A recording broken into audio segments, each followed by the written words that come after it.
স্লেটৰ কাৰণে এনেকুৱা প্ৰশ্ন ঠিকে আছে কিন্তু নেট এক্সামত কেতিয়াবা তেনেকুৱা ধৰণৰ উক্তি যুক্তিটো দি দিব পাৰে সেয়ে মই সেই কথাখিনি ক'লো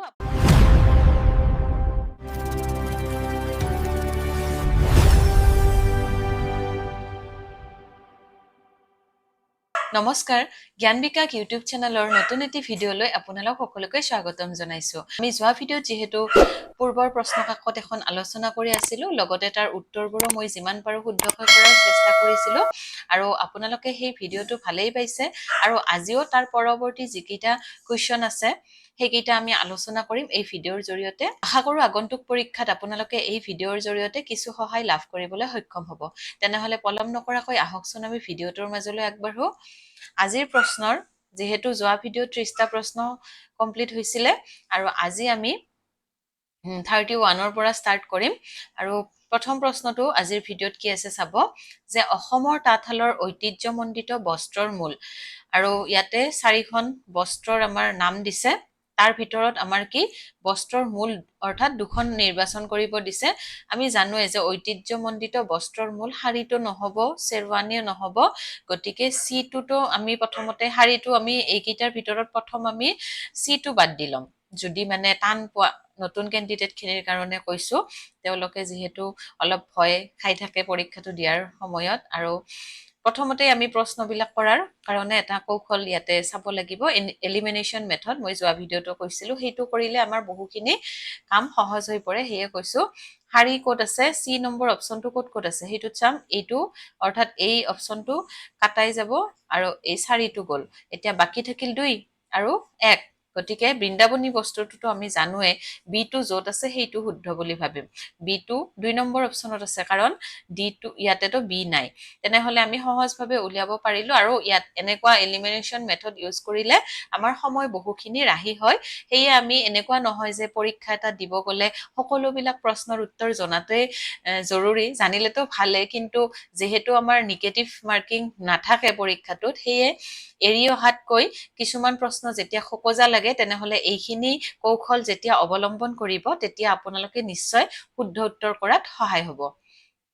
এতিয়া তাৰ পিছত আমি চাম দ্বিতীয়টো প্ৰশ্ন গদাধৰ নদীৰ ভিত্তিত উপন্যাস ৰচনা কৰা ঔপন্যাসিক গৰাকী আৰু আমি উপন্যাসৰ বিষয়ে বহুকেইটা ভিডিঅ পূৰ্বৰ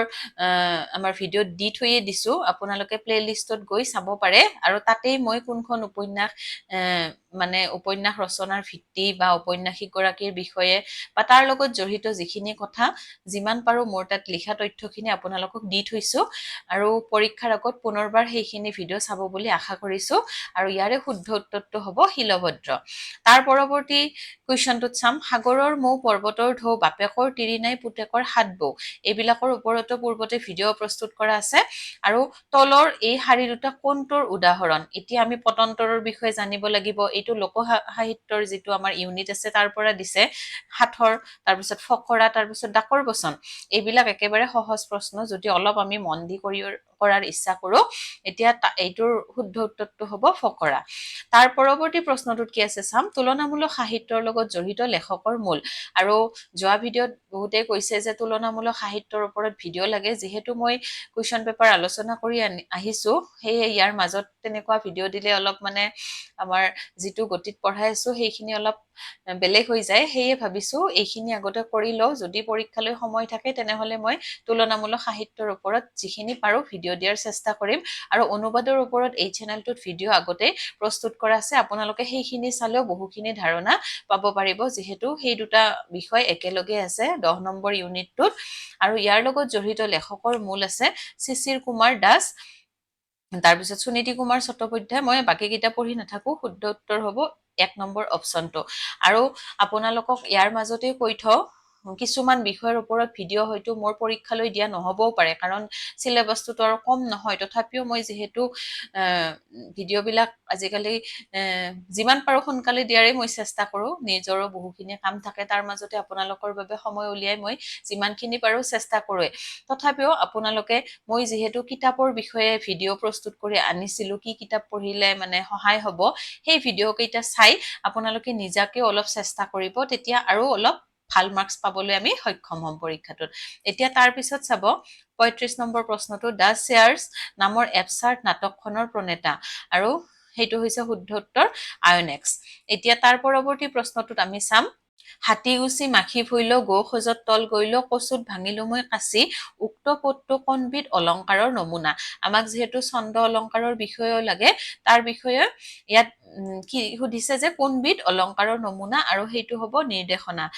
পৰৱৰ্তী যি ভিডিঅ' প্ৰস্তুত কৰিম তাত নিশ্চয়কৈ ছন্দ বা অলংকাৰৰ ওপৰত আপোনালোকৰ মাজলৈ ভিডিঅ' প্ৰস্তুত কৰি লৈ আনিম মই ৰেডি কৰিছোৱে বিষয়খিনি কিন্তু এতিয়া আমি প্ৰশ্ন কাকতখনত যেহেতু আছে সেইটোৱে অকল জানি থওঁ কিন্তু লগতে আমি কিহৰ বিষয়ে চাব লাগিব উৎপ্ৰেক্ষা অলংকাৰনো কি ৰূপক কি উপমা কি এইবিলাক আমি ডিগ্ৰীত থাকোতেই পঢ়ি অহা বিষয় গতিকে অলপ অলপ আপোনালোকে চালে মনত পৰি যাব সেয়ে এইবিলাক অলপ চোৱাৰ চেষ্টা কৰিব যাতে সহজ প্ৰশ্নবিলাক আমি পৰীক্ষাত ভুল কৰি আহিব নালাগে তাৰ পিছত আছে কুৱেশ্যনটোত ছায়াং আৰু ময়িং উপভাষাৰ লগত সম্পৰ্ক থকা ভাষাটো হ'ল এইটো হ'ব মিচিং ভাষাৰ বিষয়ে বহুখিনি প্ৰশ্ন পৰীক্ষাত আহে আৰু সেইখিনি আপোনালোকে চাব আৰু এতিয়া ক স্তম্ভৰ লগত খ স্তম্ভটো মিলাব দিয়ে সেইটো আমি চাম অভিধানৰ বিষয়ে ইয়াত দিয়া আছে অসমীয়া ব্যৱহাৰিক অভিধান শৰাইঘাট অভিধান আধুনিক অসমীয়া শব্দকোষ আৰু যৌতিভাষিক অভিধান এতিয়া আমি ইয়াৰে ভিতৰত আমি আপোনালোকে চাব যে কোনখনৰ বিষয়ে আপোনালোকে ভালদৰে জানে যে মানে ৰাইটাৰ তেৱে হ'ব প্ৰথমতে তেওঁৰ লগত মিলাই ল'ব কাৰণ সকলোৰে শুদ্ধ উত্তৰটো জনাটো বেলেগ হ'ব পাৰে সেয়ে মই কৈছো যে অকল কিছুমানে এইখন জানে যে অসমীয়া ব্যৱহাৰিক অভিধান বসন্ত কুমাৰ গোস্বামী ছাৰৰ গতিকে ইয়াতে এৰ লগত আমি 2 নম্বৰটো আগতে মিলাই চাম এৰ নম্বৰৰ লগত 2টো ইয়াতেতো সহজকে আছে যদি আমি জানো যে এইটো শিওৰ আমি জানো যে তেৱে হ'ব গতিকে আৰু বাকি কেইটা চোৱাৰ আমাৰ প্ৰশ্নই নুঠে কাৰণ চাওক 4 নম্বৰ অপচনটোতে অকল এৰ লগত কি আছে 2 নম্বৰ অপচনটো মিলোৱা আছে তেনেহলে আমি আৰু বাকি কেইটা মিলাই আমি সময় নষ্ট কৰাৰ আমাৰ মানে কোনো কথাই নাথাকে আৰু বাকি কেইটা আমি মিলাই লম তেতিয়া 4 নম্বৰ অপচনটোত কি আছে বিৰ লগত 4 নম্বৰটো আছে শৰাইঘাট অভিধান দীনেশ চন্দ্ৰ গোস্বামী বাকি কেইটা এনেকে ইয়াতে দিয়াই আছে যেহেতু আপোনালোকে চাব মই ইয়াৰ লগত এটা কথা কওঁ এতিয়া আপোনালোকৰ ঘৰুৱা কাম কোনটো হ'ল যে ব্যৱহাৰিক অসমীয়া অভিধানৰ প্ৰকাশৰ চনটো মনত ৰাখিব লাগিব শৰাইঘাট অভিধানৰ প্ৰকাশৰ চন লগতে অসমীয়া এই বাকি যি দুখন আছে সেই দুখনৰো আপোনালোকে এই 4খন অভিধানৰ প্ৰকাশৰ চন কেইটা যি নিজাকে চাই ল'ব আৰু কেতিয়াবা এনেকুৱা প্ৰশ্ন দিব পাৰে যে প্ৰকাশৰ চন অনুসৰি মানে সজাওক ইয়াতে যেহেতু দিছে কি লিখকৰ লগত জড়িত দিছে আৰু প্ৰকাশৰ চনৰ লগতো দিব পাৰে গতিকে সেইখিনিও ভালদৰে আমি নিজাকে চাব লাগিব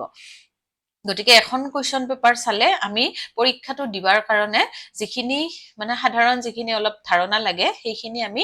ল'ব পাৰো কোৱেশ্চন পেপাৰ হেয়ে চোৱাটো বহুখিনিয়ে দৰকাৰী কথা এতিয়া তাৰ পৰৱৰ্তী প্ৰশ্নটো আমি চাম অসমৰ জনগোষ্ঠীয় বসন্তকালীন উৎসৱৰ মূল আৰু উৎসৱ অনুষ্ঠান বা অলংকাৰৰ বিষয়ে আমাৰ চেনেলটোত ভিডিঅ' দিয়া আছে সেইখিনিও আপোনালোকে পৰীক্ষাৰ আগতে এবাৰ হলেও চাই ল'ব গতিকে আমাক কি দিছে বসন্তকালীন কোনটো উৎসৱ কিহৰ লগত জড়িত সেইখিনি আমি চাব লাগিব এতিয়া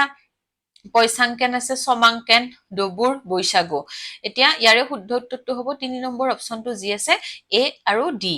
এ পয়সাংকেন আৰু ডি হ'ব বৈশাগু আৰু ইয়াৰ লগত জড়িত এটা কথা মই কওঁ যে পয়সাংকেনটো কোন জনগোষ্ঠীয়ে পালন কৰে সেইটো আপোনালোকে নিজাকে চাব লগতে সমাংকনটো কোন জনগোষ্ঠী বাকি এই দুটা কোন জনগোষ্ঠী পালন কৰে সেইখিনি আপোনালোকে চাব লগতে আৰু চাব কি পয়সাংকেন উৎসৱটো কেতিয়া পালন কৰা হয় সমাংকান কেতিয়া বা কোন সময়ত পালন কৰা হয় ইয়াতে যেহেতু বসন্তকালীন বুলি দিছে কিন্তু কেতিয়া মানে কি মানে কাৰণত পালন কৰা হয় সেইখিনিও কেতিয়াবা দিয়ে আৰু উক্তি যুক্তিৰ ক্ষেত্ৰতো তেনেকে দিব পাৰে গতিকে আমি উৎসৱ অনুষ্ঠানৰ বিষয়ে অকল উৎসৱটোৰ নাম বা জনগোষ্ঠী কোন জনগোষ্ঠীয়ে পালন কৰে সেইখিনি চালেও নহব স্লেটৰ কাৰণে এনেকুৱা প্ৰশ্ন ঠিকে আছে কিন্তু নেট এক্সামত কেতিয়াবা তেনেকুৱা ধৰণৰো উক্তি যুক্তিটো দি দিব পাৰে সেয়ে মই সেই কথাখিনি কলো আপোনালোকে বিষয় এটা পঢ়োতে একেবাৰে খুটি নাটি মাৰি পঢ়িলেহে পৰীক্ষাটোৰ বাবে নিজকে তোলা বুলি ভাবিব পাৰিব আৰু এতিয়া তাৰ পিছত আছে সাগৰ দেখিছা ভ্ৰমণ কাহিনীৰ ৰচক সাগৰ দেখিছা আমিতো জানোৱে হেনে দেৱকান্ত বৰুৱা এইখন সহজে দিছে লগতে আছে কুমাৰ হৰণ কাব্য ৰচনা কৰোতা কবিজন হল অনন্ত কণ্ডলী লগতে আমি প্ৰাক-শংকৰী যুগৰ কবি কেইগৰাকীৰ বিষয়ে চাব লাগিব সেই কেইগৰাকীৰ বিষয়ে আমাৰ ডিগ্ৰীত থাকোতে মই কৈছিলোৱে কিতাপৰ বিষয়ে আলোচনা কৰোতে কেনেকে ক'ত পঢ়িলে আমি সুবিধা পাম গতিকে সেইখিনি চাব লগতে শংকৰদেৱ মাধৱদেৱৰ কথাটো আৰু আমি জানিবই লাগিব আৰু বহুতে জানোৱে সেইখিনি কথা আৰু এতিয়া জানো যদিও কি হয় আমি বহু কেইগৰাকী বিষয়ৰ লেখকৰ বিষয়ে যেতিয়া পঢ়ো তেতিয়া আমাৰ কি হয় অলপ মানে খেলি মেলি লাগি যায় পৰীক্ষা হলত আৰু যেহেতু আমি এটা ষ্ট্ৰেছ লৈ পৰীক্ষাটো দিব যাওঁ হয়নে যিমানে যি নকক কিয় ষ্ট্ৰেছ ফ্ৰী হৈ পৰীক্ষা দিব লাগে কিন্তু আপোনালোকে মই ক'লেও নহব বা আৰু মানে যোনে পৰীক্ষাটো দি পাইছে তেওঁলোকৰ কথা ক'লেও নহ'ব যে তেওঁলোকেও ক'ব যে টেনচন নলবা ভালদৰে দিবা সেইটোতো হয়ে কিন্তু যিমান হ'লেও আমি পৰীক্ষা এটা যেতিয়া দিম আৰু প্ৰথমবাৰৰ বাবে দিয়া সকলৰ কাৰণেতো আগদিনাৰ পৰাই মানে টোপনি নাহে পৰীক্ষাটোৰ কথা ভাবি ভাবি সেয়ে ইমান ভয় খাব লগাও নাথাকে কিন্তু কেতিয়াবা কি হয় সেই ভয়ৰ মাজতে আমাৰ শুদ্ধ বস্তুটো আমি ভুল কৰি থৈ আহো টেনচন লওঁতে ষ্ট্ৰেছ লওঁতে সেইকাৰণে যিমান পাৰে নিজকে ৰিলেক্স কৰি পৰীক্ষাটোত প্ৰশ্নবোৰ ভালদৰে পঢ়ি চাব আৰু আজিকালি কি হয় নোহোৱা কবিজন ইয়াতেতো আছেই সহজকে আছে যে কুমাৰ হৰণ বা কেতিয়াবা কি হয়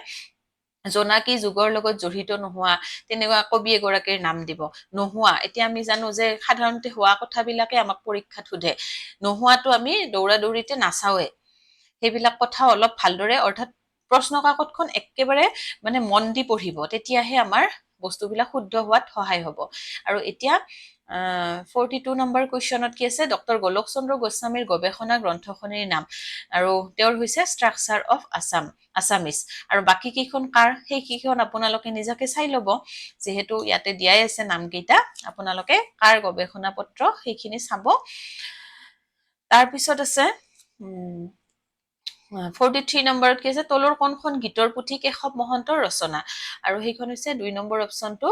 তাৰপিছত পৰৱৰ্তী প্ৰশ্নটোত আছে তলৰ কোনখন সাধুকথাৰ পুথি লক্ষ্মীনাথ বেজবৰুৱাৰ দ্বাৰা ৰচিত নহয় এই মই অলপ আগতে যে ক'লো নহয় শব্দটো ইয়াতে দি দিছে আমি সাধাৰণতে হয় পঢ়োতে নহয় বিলাক আমাৰ চকুতে নপৰে গতিকে আমি কি জানিম যে বুঢ়ীআইৰ সাধুখনটো আমি একেবাৰে জানোৱে সৰুৰ পৰা পঢ়ি আহিছো ককা দেউতা আৰু নাতি ল'ৰা লক্ষ্মীনাথ বেজবৰুৱা সাধুকথাৰ কুকি লক্ষ্মীনাথ বেজবৰুৱা এতিয়া আপোনালোকৰ কাম হ'ল চন কেইটা প্ৰকাশৰ চন কেইটা ইয়াতে চাই ল'ব আৰু নহয় সুধিছে যিহেতু আইৰ মুখৰ সাধু লক্ষ্মীনাথ বেজবৰুৱাৰ ৰচিত নহয় গতিকে বুজিব পাৰিলে কেনেকুৱা ধৰণৰ প্ৰশ্ন আহে এতিয়া পৰৱৰ্তী প্ৰশ্নটোত কি আছে কাল সংহতি মূলৰ সত্ৰসমূহ বাঢ়ে এইটোৰ শুদ্ধ উত্তৰ হ'ব গোপাল আতাৰ পৰা তেওঁ কাল সংহতিৰ সত্ৰসমূহৰ লগত জড়িত তাৰপিছত আছে তুৰ্গেনিভ কোন দেশৰ গল্পকাৰ আৰু ৰাছিয়াৰ আইভান আৰু তেওঁৰ নামটো আইভান তুৰ্গেনিভ বুলি কওঁ আৰু তেওঁ ৰাছিয়াৰ দেশৰ গল্পকাৰ অসমৰ ঠাইচিন শাখাৰ অন্তৰ্গত ভাষা হ'ল আইটন আৰু বাকী কেইটা ভাষাৰ বিষয়ে আমাৰ ভিডিঅ' প্ৰস্তুত কৰা আছে সেইখিনি আপোনালোকে চাই ল'ব আৰু লগতে আছে কাৰ্বিসকলৰ মৃতকৰ শ্ৰাদ্ধৰ অনুষ্ঠান মই আগতেই ক'লো যে কি বিষয় আগত ৰাখি মানে উৎসৱটো পালন কৰা হয় সেই বিষয়ে প্ৰশ্ন আহে মেডাম মেফিটো কোনে পালন কৰে চপয়ং মানাও পয়চাংকেন চমাংকান এতিয়া কাৰ্বিসকলৰ জানো আমি চমাংকান মৃতকৰ শ্ৰাদ্ধৰ লগত জড়িত এক উল্লেখযোগ্য তেওঁলোকৰ অৰ্থাৎ শ্ৰাদ্ধৰ যি অনুষ্ঠান সেইটোক চমাংকান বুলি কয় আৰু এই বাকী কেইটা কাৰ লগত জড়িত সেইকেইটা আপোনালোকে এতিয়া চাব মই আৰু প্ৰতিটো কাম যদি ময়ে কৰি দিওঁ আপোনালোকে কি কৰিব হয়নে গতিকে নিজাকে অলপ চেষ্টা কৰিব এতিয়া তাৰ পিছত আছে বুৰঞ্জীমূলক মালিতাৰ মূল এতিয়া বুৰঞ্জীমূলক মালিতা ইয়াতে লোকসাহিত্যৰ বিষয়ে মানে যিটো ইউনিট আছিল তাৰ পৰা দিছে প্ৰশ্নটো এতিয়া তাৰ মানে আমাক কি কৈছে যিহেতু মূল উলিয়াব দিছে দুটা সিলেক্ট কৰিব দিছে 4 নম্বৰ অপচনটোত যি আছে চিকন সৰিয়হৰ গীত আৰু নাহৰৰ গীত আৰু বাকী কেইটা আমাৰ চেনেলটোত যি নেট বা স্লেটৰ প্লেলিষ্ট আছে তাত আগৰ ভিডিঅ'ত এইবিলাক বিষয় আপোনালোকে পাব গতিকে সেইখিনি আপোনালোকে ধুনীয়াকে চাব পৰীক্ষাৰ আগত এতিয়া 50টা প্ৰশ্ন আমি আহি পালো উক্তিটোত কি আছে উক্তি যুক্তিৰ প্ৰশ্ন আছে অসমীয়া মান্য নাৰিকল কামৰূপী এতে উদাহৰণৰ এই উদাহৰণটো অপিনিহিতৰ উদাহৰণ যুক্তিত কি আছে অসাৱধানতাৰ বাবে শেষত উচ্চাৰিত ধ্বনিসমূহৰ ভিতৰত কোনো দুটাৰ স্থানৰ পাৰস্পৰিক সালসলনি হৈছে কোনো দুটা স্থানৰ কি হৈছে সালসলনি হৈছে গতিকে এনেকুৱা প্ৰশ্ন কৰোতে আমাৰতো কনচেপ্টৰ নলেজ থাকিবই লাগিব গতিকে আমি কি মান্য অসমীয়াত কি নাৰিকলটোৰ আমি কি বুলি কামৰূপত কি নাৰিকল বুলি কয় এই উদাহৰণটো অপিনিহিতৰ উদাহৰণ হয় নে নহয় এতিয়া অপিনিহিতি কি সেইখিনি কথা জানিব লাগিব এতিয়া এইটো একেবাৰে শুদ্ধ কথা আৰু এইটো কি আছে অসাৱধানতাৰ বাবে শব্দত উচ্চাৰিত ধ্বনিসমূহৰ ভিতৰত কোনো দুটা স্থানৰ পাৰস্পৰিক সালসলনি হৈছে এইটো অসাৱধানতাৰ বাবে নহয় গতিকে যুক্তিটো অশুদ্ধ হ'ব গতিকে উক্তি যুক্তিৰ প্ৰশ্ন এইটো পালো আৰু বাকী কেইটা উক্তি যুক্তিতে আছে এতিয়া চাবা উক্তিত কি আছে তাচ তুমি ৰঙা তেজ বিৰহীৰ অন্তৰৰ গোট মাৰি শিল হোৱা মৰ্মভেদী ব্যথা লেখা নাই আখৰেৰে পাথৰেৰে ৰচি থোৱা এটি নৱযুগমীয়া বৃহৎ কবিতা এইটো আছে যুক্তি এতিয়া উক্তি যুক্তিত কি আছে চাব ছন্দবন্ধন মুক্ত হলেও কবিতা ফাঁকিত লয় অক্ষুণ্ণ থকাৰ বাবে এই ফাঁকি মুক্তক ছন্দৰ উদাহৰণ আৰু ইয়াতে মুক্তক ছন্দ কি সেই বিষয়ে আমি জানিব লাগিব গতিকে ইয়াতে এটা কি আছে কবিতাৰ আমাৰ পংক্তি তুলি দিয়া হৈছে আৰু কিহৰ কাৰণে এইটো মুক্তক ছন্দৰ উদাহৰণ বুলি কৈছে সেই কথাখিনি ইয়াতে আছে আৰু ইয়াৰে শুদ্ধ উত্তৰটো হ'ব 3 নম্বৰ অপচনটো গতিকে উক্তি যুক্তিৰ প্ৰশ্ন এই দুটা পালো এতিয়া আমি তাৰ পৰৱৰ্তী প্ৰশ্ন অৰ্থাৎ 52 নম্বৰ প্ৰশ্নত চাম অসমীয়া ভাষাৰ উপভাষা সম্পৰ্কে গৱেষণা কৰা প্ৰথমজন গৱেষক তেওঁ হৈছে উপেন্দ্ৰনাথ গোস্বামী এতিয়া তাৰ পৰৱৰ্তী প্ৰশ্নটো আছে নীলমণি ফুকনৰ গ্ৰন্থৰ মূল বি আৰু চি নম্বৰ অপচনটো য'ত আছে সেইটো হ'ব শুদ্ধ উত্তৰ তাৰ পিছত আছে মৰ্মান্তিক কবিতাৰ কবিগৰাকী কোন আছিল মৰ্মান্তিক কবিতাৰ কবিগৰাকী আছিল নিৰ্মল প্ৰভা বৰদলৈ তাৰ পিছত আছে the postmodern condition a report on knowledge গ্ৰন্থখনিৰ প্ৰণেতা জা ফচুৱা লিউটাৰ তেওঁৰ এইখন গ্ৰন্থ এতিয়া আমাৰ ক নম্বৰৰ লগত ক স্তম্ভৰ লগত খ স্তম্ভ মিলাব দিছে 56 নম্বৰ যেটো প্ৰশ্ন দিন দুখ মোৰ সত্য অন্বেষণৰ কাহিনী উপন্যাসৰ কথা দিছে গদৰ প্ৰতীক্ষা দেৱদণ্ডুভি বাজে কাৰ বাবে আমি এইখন প্ৰথমতে চাম যে মোৰ সত্য অন্বেষণৰ কাহিনী তেওঁৰ হৈছে অমিয় কুমাৰ দাস বি2 4 নম্বৰৰ লগত য'ত আছে সেইটো আমি মিলাই লম বি2 ক'ত আছে 4 ৰ লগত ইয়াতে চাওক ইমান সহজকে আছে হয়নে বাকি কেইটা অপচনত নাই 2 আছে 3 আছে 2 আছে গতিকে আমি বাকি কেইটা আৰু সোৱাৰ প্ৰশ্নই নাথাকে বি নম্বৰ এটা আমাক ইয়াতে সহজকে আছে যে এটা প্ৰশ্নৰ উত্তৰ যদি আমি ভালদৰে জানো তেনেহলে আমি উত্তৰটো কৰাত একেবাৰে কম সময়তে শুদ্ধ উত্তৰ কৰিব পাৰিম গতিকে এইটো আমি পালো এতিয়া তাৰ পৰৱৰ্তী প্ৰশ্নটো কি আছে সেইটো চাম কেৱল মহিলা কবিৰ দ্বাৰা ৰচিত লোকগীতৰ মূল এতিয়া মহিলা কবিৰ ভিতৰত লোকগীত চাব দিছে যে এ আৰু বি টো শুদ্ধ উত্তৰ এতিয়া এটোত কি আছে বিয়ানাম আমি জানোৱে যে মহিলাসকলে গায় লগতে বি আই নাম যেতিয়া আই ওলাই তেতিয়া আমাৰ আই নাম ধৰে গতিকে এ আৰু বি টো হ'ব আমাৰ লোক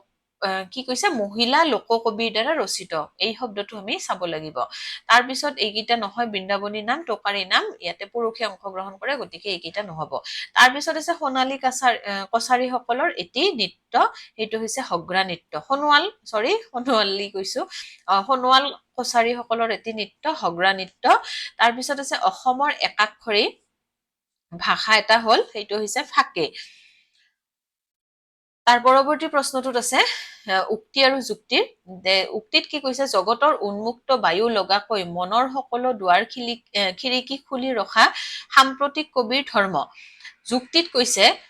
কাব্যৰ ভাষা আৰু অনুভৱৰ ক্ষেত্ৰত স্থান কালৰ সীমা ভঙাৰ ইংগিত নতুন কবিতাৰ ধৰ্ম ইয়াতে কি হৈছে উক্তি আৰু যুক্তি দুয়োটাই শুদ্ধ গতিকে আমি সেইবিলাক কথা জানিব লাগিব এতিয়া তাৰ পৰৱৰ্তী প্ৰশ্নটো কি আছে একেধাৰে কবি আৰু সমালোচকৰ মূল এতিয়া আমি কোন গৰাকী ব্যক্তি কবি আছিল লগতে তেওঁ সমালোচক আছিল নে নাই সেইখিনি কথাও জানিব লাগিব গতিকে আমাৰ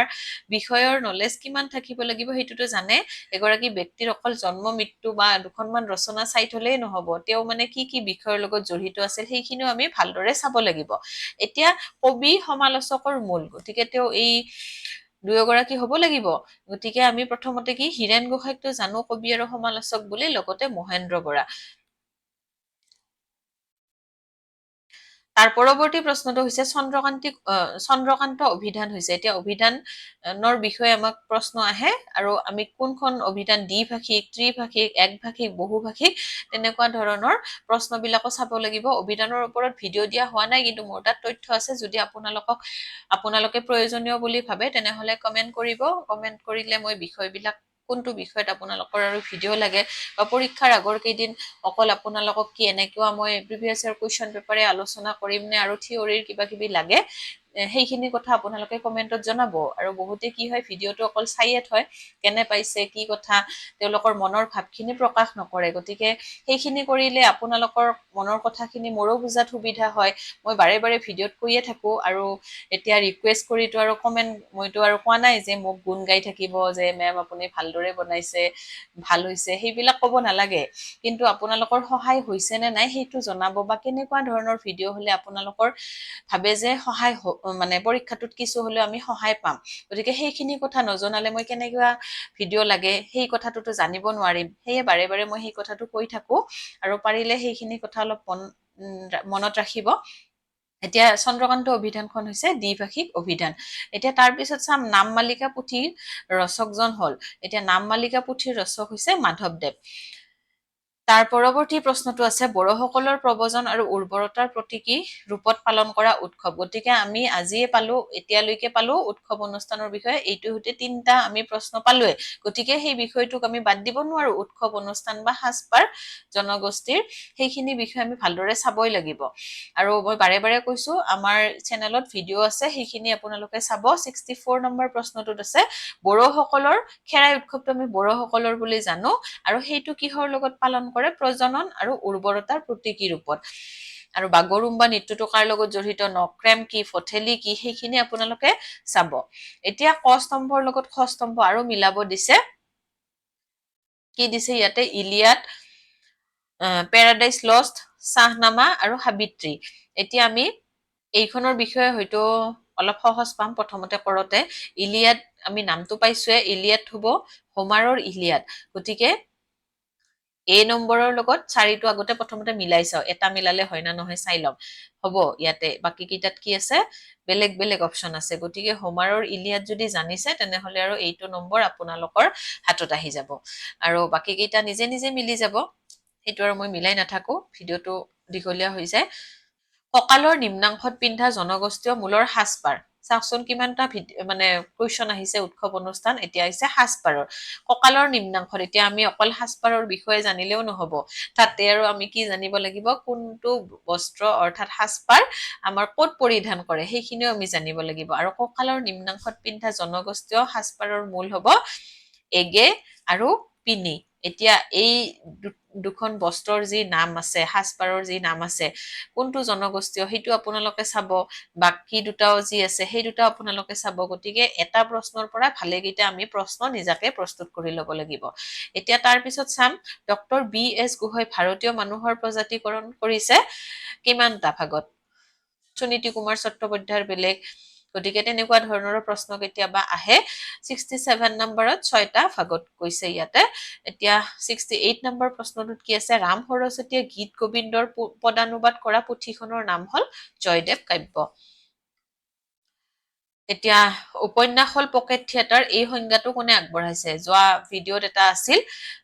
উপন্যাসৰ সংজ্ঞা, তাতেও আছিল, আৰু এতিয়াও ইয়াতে এটা দিছে যে উপন্যাস হল পকেট থিয়েটাৰ, কোনে কৈছিল? আৰু উপন্যাসৰ বিষয়ে যি ভিডিঅ' প্ৰস্তুত কৰা আছে তাত উপন্যাসৰ সংজ্ঞাৰ ওপৰত বহুখিনি তথ্য আছে, সেইখিনি আপোনালোকে চাব।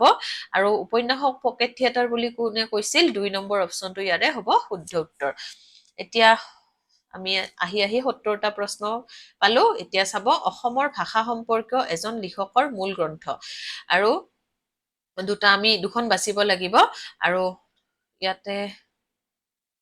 D নম্বৰ অপচনটো উঠা নাই, মই ইয়াতে চাই দিম। গতিকে এইটো প্ৰশ্ন ইয়াতে থাকক, এইটো এবাৰ আৰু চাব লাগিব। তাৰপিছত আছে একেজন, ইয়াতে কি দিছে? অসমৰ ভাষা সম্পৰ্কীয় একেজন লিখৰ। এই 4খনে আছে অপচনত, যিহেতু কি আছে D নম্বৰ অপচনটো আছে, গতিকে 4খনে আছে। ইয়াতে ভাবি ল'ব লাগিব কিবা এখন আছে। গতিকে প্ৰশ্নটো কেনেকুৱা ধৰণৰ আহিছে মই সেইটো কওঁ, উত্তৰটোৰ কথা নকওঁ। যে ভাষা সম্পৰ্কীয় একেজন, এতিয়া আমি গ্ৰন্থৰ নামৰ ভিতৰত এনেকুৱা প্ৰশ্নও আহে যে 4খন গ্ৰন্থৰ নাম দিব, তাৰ ভিতৰত আমি একেজন অৰ্থাৎ 2খন বাচিব লাগিব, কিন্তু ৰাইটাৰ হ'ব এজনে। গতিকে তেনেকুৱা প্ৰশ্ন আমাক দিয়ে। সেয়ে গ্ৰন্থৰ লিখকৰ আমি কি গ্ৰন্থ কেইখনৰ নাম ভালদৰে মনত ৰাখিব লাগিব, যে তেওঁ কি গ্ৰন্থনো লিখিছে। এতিয়া ভাষাৰ পৰা দিছে এইটো প্ৰশ্ন। এতিয়া তাৰ পিছত প্ৰশ্নটো কি আছে? লক্ষ্মীনাথ বেজবৰুৱাই ৰচনা কৰা এটা কবিতাৰ মূল, আৰু সেইটো হৈছে মালতী। এতিয়া বাকী কেইটা কবিতা কোনে ৰচনা কৰিছিল সেইকেইটা চাব।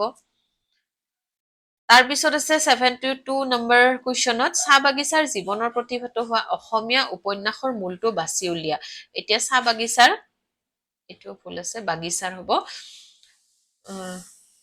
কালৰ হুমুনিয়া, আৰু D নম্বৰ প্ৰাচীৰ আৰু প্ৰান্তৰ কি আছে? চাহ বাগিচাৰ জীৱন প্ৰতিভাত হোৱা অসমীয়া উপন্যাসৰ। এতিয়া আৰু উপন্যাসৰ বিষয়ে আমি ভিডিঅ' পাইছো, মানে কুৱেশ্যন পাইছিলো, যে ইয়াৰ আগতে আৰু এটা কুৱেশ্যন আহিছিল। গতিকে উপন্যাসৰ পৰা উপন্যাসৰ সংজ্ঞা আহিব, লগতে কেইখনমান উপন্যাসৰ নাম দিব, আৰু তাত কি মানে প্ৰতিভাত হৈছে সেইখিনি সুধে। আৰু বাকী কেইটা কাৰ ৰচনা, বাকী কেইখন সেইখিনি আমি চাব লাগিব। তাৰ পিছৰ প্ৰশ্নটো আছে মহিলাই মুখ্য ভূমিকা গ্ৰহণ কৰা চাহ জনগোষ্ঠীয় উৎসৱ এতিয়া চাহ জনগোষ্ঠীয় উৎসৱৰ ওপৰতো অৰ্থাৎ জনগোষ্ঠীটোৰ বিষয়ে ভিডিঅ' প্ৰস্তুত কৰা আছে তাত আপোনালোকে পাবয়ে যে তাতে কি আছে অকল কি আছে মহিলাই মুখ্য ভূমিকা কোনটো উৎসৱত পালন কৰে টুচু পূজাত এইটো মনত ৰাখিব এতিয়া 74 নম্বৰ কুৱেশ্যনটোত কি আছে কামৰূপী উপভাষাৰ শব্দৰ মূল আৰু দুটা বাছিব দিছে কামৰূপী উপভাষা মোট ফলটো কামৰূপী শব্দ সেইটো জানোৱে এ নম্বৰ অপচনটো য'ত আছে সেইটো শুদ্ধ হ'বয়ে গতিকে 2 আৰু 3টো আমি কাটি দিলো এতিয়া তাৰ পিছত আমি কি বি নম্বৰ অপচনটো আগ্ৰা হৈছে কামৰূপী উপভাষাৰ মূল